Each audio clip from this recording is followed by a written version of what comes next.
नमस्कार।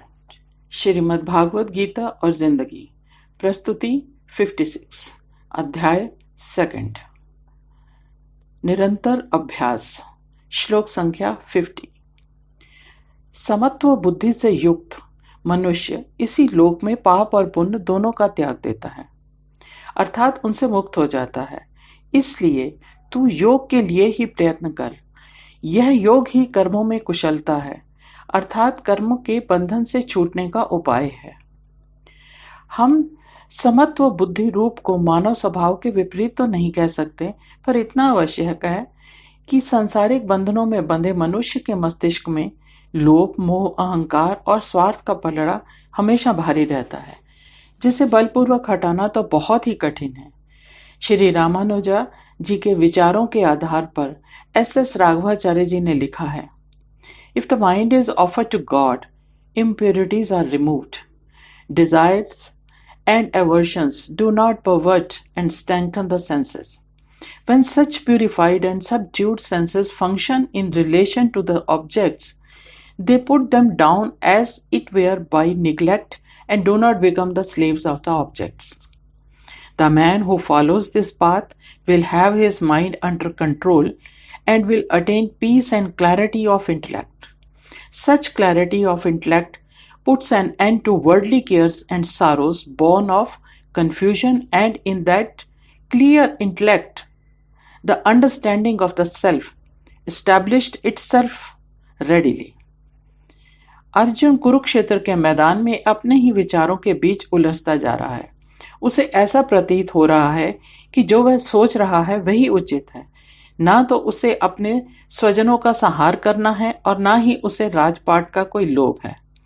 अक्सर लोग ऐसी मनस्थिति का शिकार हो जाते हैं जब उनके हृदय में उठ रही आशंकाएं प्रश्नों के जाल में जा फंसती हैं। ऐसी अवस्था में भय और शिथिलता का हावी हो जाना कोई बड़ी बात नहीं। अर्जुन विनती तो श्री कृष्ण से कर रहा है, पर उलझा अपने ही विचारों में है। युद्ध का परिणाम उसे भयभीत करता जा रहा है। स्पष्ट है कि उसने अपनी व्याकुलता को, दुविधा को और भय को अपने मित्रों के सामने तो रख दिया है। सहायता की अपेक्षा भी है और विश्वास भी, परंतु अब भी वह स्वयं को पूरी तरह से कृष्ण को समर्पित नहीं कर पा रहा, क्योंकि उसके मन में प्रश्नों का प्रभाव निरंतर बढ़ता ही जा रहा है। वह एक योद्धा है और उसे युद्ध में विजय मिलेगी, इसका उसे पूरा विश्वास भी है। हम यह रोज देखते हैं और समझते भी हैं कि ऐसी मनस्थिति में जो मानसिक तनाव बढ़ता है वो आत्मा को व्यथा पहुंचाता है। कई बार तो मनुष्य अपना मानसिक संतुलन भी खो बैठता है।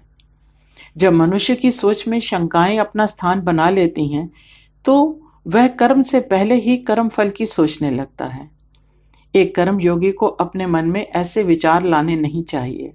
हो सकता है कि ऐसी परिस्थिति में कुछ बुद्धिजीवी भिन्न विचारों का समर्थन करते हों। हो सकता है कि उनके अपने कुछ मतभेद भी हों, ये संभव है। कर्म किसी लक्ष्य प्राप्ति के लिए ही होते हैं। कर्म करने से पहले सोच विचार आवश्यक है कि अमुक कार्य करने से हमें हानि होगी या लाभ। इसके कुछ निर्देश तो हमारे शास्त्रों में भी मिलते हैं कि अमुक कर्म धर्म के अनुसार है या नहीं, आदि आदि। पर सच तो यह है कि हर कर्म के दो ही पहलू होते हैं, सफलता या असफलता। कर्मों का आधार हमारी सोच है, अच्छी या बुरी। दिन के उजाले में जीने वाले रातों के अंधेरे में ही अपनी शारीरिक व मानसिक शक्तियों का संग्रह करते हैं। यह प्रक्रिया शरीर विज्ञान का विषय है। हम तो बस अपनी सोच को और कर्मों को प्रभु के चरणों में समर्पित कर देते हैं। यदि हम जीवन के दोनों पहलू एक साथ लेकर आगे बढ़ते हैं तो हार हमें शिथिल बना देगी, और दूसरी तरफ फल की इच्छा ना करते हुए जो कर्म करेंगे वह सदा हमें शक्ति देते रहेंगे, क्योंकि दोनों ही परिस्थितियों को सम रूप से स्वीकार कर लेने से मन में राग, द्वेष, अहंकार और शत्रुता आदि विचारों को स्थान नहीं मिलता। A कर्म योगी will go to the state which is beyond all evils. ज्ञान और कर्म को साथ साथ चलना चाहिए। आवश्यक है कि हमारे कर्म हमारे ज्ञान पर इतने हावी ना हो जाएं कि हम कर्म करें तो स्वार्थ के लिए, इच्छा करें तो स्वार्थ के लिए, उचित अनुचित का ध्यान करें तो निजी सफलता के लिए, क्षणिक सुख के लिए, भोग विलास के लिए, ऐसे तो अहंकार का जन्म ही होगा।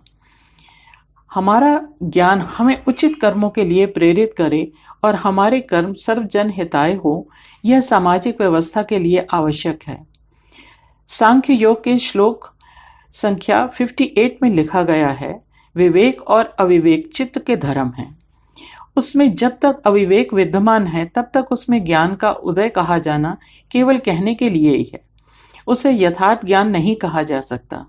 जैसे लाल पुष्प को स्फटिक मणि के पास रखने से मणि की कुछ लालिमा आ जाती है, परंतु वह लालिमा स्वाभाविक नहीं होती। वैसे ही अविवेक के रहते विवेक यथार्थ रूप से नहीं रहता। श्लोक संख्या 51, अध्याय 2, भावार्थ। क्योंकि समत्व बुद्धि युक्त ज्ञानी गण कर्म से उत्पन्न होने वाले फल को त्याग कर जन्म रूप बंधन से मुक्त हो विकार रहित पद को प्राप्त हो जाते हैं।